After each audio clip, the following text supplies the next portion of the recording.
Hey, what's up, guys? Little man with a big opinion. And with most of my videos talking about the recent news and how you should prepare for it, and the bushcrafting videos and stuff like that, I thought I would make a hypothetical, just entertaining video and talk about the topic that got me into prepping in the first place, and that would be preparing for a zombie apocalypse. Um, I can remember in middle school and high school when The Walking Dead first came out. Um, my entire family, each time the episode would come on, we'd all be glued to the TV, and we were constantly, talking about the things they did right, the things they did wrong, why different people in the group um, died and how it could have been avoided, and, just general things that most people talk about. So for this situation, I am going to reference the zombie types in The Walking Dead. Um, Obviously, you wouldn't prepare the same way for the zombie types in World War Z or Left 4 Dead or The Last of Us or things like that. In all honesty, I think the virus outbreak in The Walking Dead would be one of the easiest to deal with, in the fact that once you got over the initial, uh, military response and the world fell apart, then it would basically be a self-sustainability situation. And when they were in the prison, I think that was, their best, possible situation. They had a physical barrier, they had enough room to grow crops and set up agriculture, and you know a prison in that sense would be, one of your best options. But let's start at the beginning. So you hear on the news there's this outbreak. um, let's say your government is calling it a zombie outbreak. You hear the information of if you're bitten or scratched, uh, or come in contact with the bodily fluids, then that's how you become infected. So right then and there, you know, stay away from that situation. If you live in less densely populated areas, you have a better chance of survival than the hundreds of thousands, if not millions, of people that are crammed into their concrete cities. One of my big, prepping scenarios, regardless of civil unrest, government collapse, invasion, anything like that, is a shelter in place. Unless your shelter is compromised, then you implement your bug out plan and stick to it as best as you can. But if you're in a situation where you've got four walls and a roof, then I think you have a better chance of survival than being out on the open road, whether you still have a vehicle with fuel or you're on foot. Um, I would say stay inside your house from anywhere from 1 week to a month, depending on if you had prepped in advance for a situation like that. If you've got the food and water to stay in place, then you act like a gray man. You don't make your surroundings seem like they're occupied and you're doing better than what others in your area could be doing, because that could, initiate some sort of contact, whether it's through other people or, um, you know, the quote unquote zombies in this situation. After that time period, most of the shelves in your stores will be, picked clean. Um, After that time period, whatever government or organization is left will have consolidated to small areas, and I believe they would start implementing, similar to the Max Brooks scenario of we have fully secured this area and we're sending groups out. Let's say they send them out a mile. They clear that area, set up defenses, and now this entire area is fully secured. Then they expand a little bit more and a little bit more, and eventually you get back to some semblance of, life before the outbreak. That's if there's a strong enough presence, within this organization.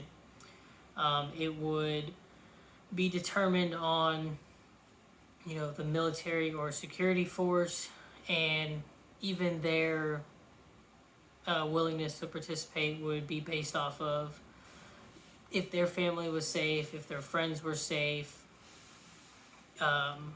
Every single person has some basic moral code within the United States, and maybe if they felt like they were getting orders to, when we clear an area, we're clearing it of people and zombies. There's too many moving parts to really determine outside factors, but you can determine your household, your MAG prepping group, community, and really in this situation, anywhere from you by yourself up to, I'd say, a maximum of a few hundred people. That's what you're in control of. So my argument would be, if your home is secured, then I would try to secure a little bit larger area at a time. And if you have set up the process of being self-sustainable, whether it's through livestock, crops, other resource gathering methods like hunting or fishing, just establish your shelter, your food, your water, and your security situation. And once you feel like that has been established to a certain degree, you're basically turning your keep and your castle, I would consider your home your keep, and you want to expand your castle. Obviously still plan on having some sort of bug out plan. I thought a prison was a wonderful place to hold up, but they had a bus and a couple of trucks readily available to, bug out their population if needed. So just because you've established this safe zone, you've increased the physical barrier from the Walking Dead from your house, still keep that plan in mind in case you have to leave your area.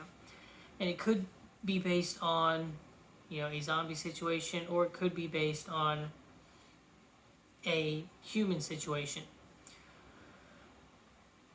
After you've established this, you've secured your food, your water, you have a good enough security, and your shelter is adequate, then any situation that involves other people, whether it's individual people or groups, like I said, generally there is a moral compass that most people in the U.S. have, and barring their individual situations that could make them desperate, or they take more risky opportunities, that's where the prepping comes into place. If you have your food and water secured, then you're less likely to make risky moves that could put you, your family, your friends, your MAG in danger in the situation. From what I've seen in The Walking Dead, these zombies don't seem to show any signs of hibernation. So at night they're just as active as they are during the day. So limit supply runs, hunting trips, and stuff like that to the daylight hours. From what I can also get from the show is they don't seem to have any type of extreme physical abilities. You know, they're not like Zombieland where you've got zombies that are sprinting and, you know, you would have to worry about outrunning and running out of energy trying to keep away from them. For the most part, they seem like slow,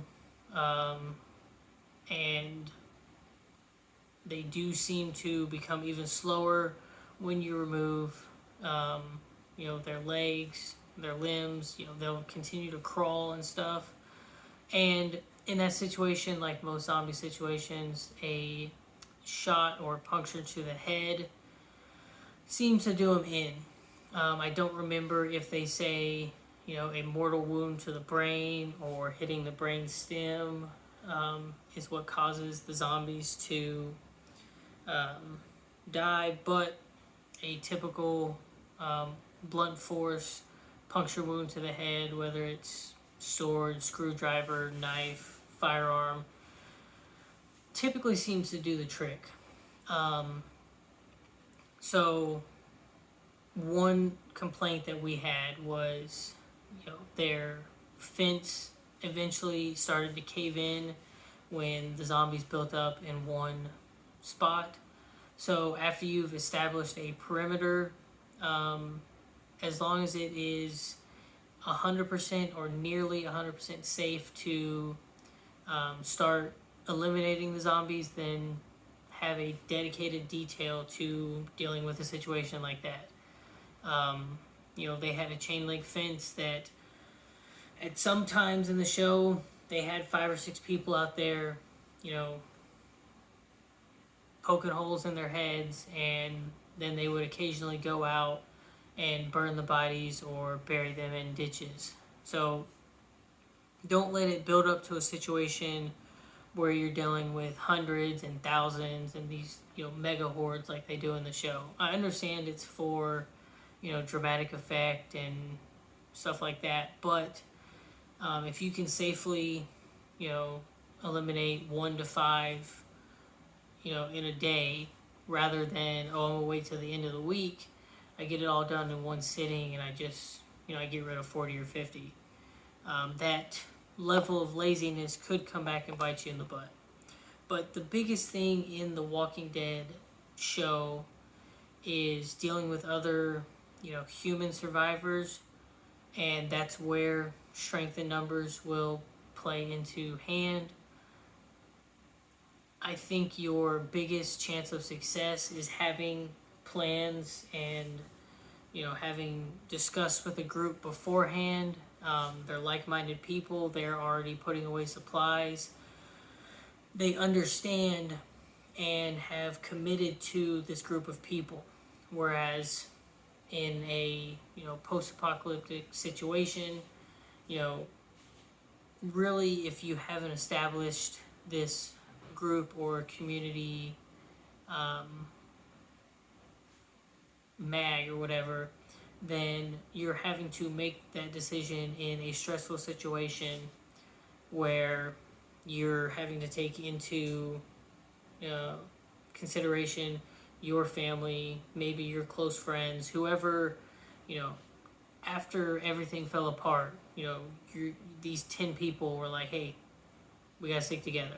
Versus you go to barbecues with these people, you do many field training exercises, you discuss, hey, I've got this land, I already have chickens, so, you know, you put in money and we got, you know, 24 extra chickens. So I know in a situation, you know, I'm mostly taking care of these chickens, but you helped, you know, produce more food, so I'm going to look out for you before the random person that shows up.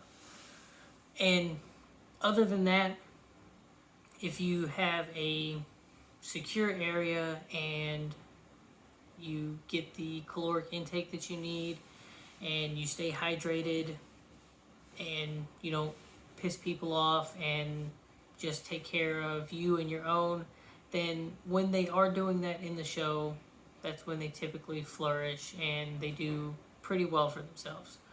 So what are your thoughts on this? It was kind of an impromptu video. Also, it's kind of a relaxing video. Um, Watching The Walking Dead is what got me into prepping, and even back then I understood you've got to put away food, you got to have water storage, and at 15, I believe I was more prepared for a quote unquote zombie apocalypse than most of the US population. And what I didn't understand at the time is putting away those supplies and learning these bushcrafting skills, the first aid, and different things like that. I never considered that it would also translate into me being better prepared for natural disasters like hurricanes, earthquakes, flooding, or preparing me for more common situations like losing your job, getting laid off, having to, move and relocate after, a house fire or something like that. Having the skills and the supplies put away will definitely benefit you. And if you haven't watched The Walking Dead, I haven't watched the last few seasons, but I can tell you up to season like 6 or 7, the things that they do in the show, while it is, for show, there is stuff that you can pick up and learn from it. So check it out if you want to. Leave a like if this video is enjoyable for you. And if you have a friend or family member that benefit from the discussion that we had today, then share the video with them. I'll catch you in the next one.